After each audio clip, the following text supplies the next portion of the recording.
Hi Rosebuds! Let's try this travel size matcha toolkit. Nabili ko lang to sa TikTok shop and mabibili mo talaga siya na ganito. May bag, scoop, I believe 1 teaspoon to, and then shaker. Ito yung nakikita ko all over my social media feed. I-shake mo lang dito talaga yung matcha powder and okay na siya. Nandito ko sa bahay ng parents ko at hindi talaga ako nagdadala ng matcha tools dito kasi diba, ang hassle, ang daming matcha tools, yung chawan pa lang, mabigat na siya. Actually, pag nag-travel ako, hindi ako nagdadala ng mga matcha tools. I just pray na merong masarap na matcha cafe around. Syempre, hindi kasama itong matcha powder. So, 3 items lang yan. Ang cute, diba? Color green pa yung pouch. Hindi na ako nakapaglagay ng powder sa tin ko nang hindi nagsispill. Grabe. Wait, anong unahin ko? Okay, water muna.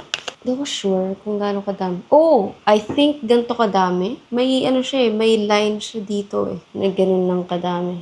1.5 teaspoon lang talaga yung ginagamit ko kasi hindi ko nagsisweetener. Grabe iba. Like nagsi 6 scoops. Bakit? Ayaw niyong matulog guys?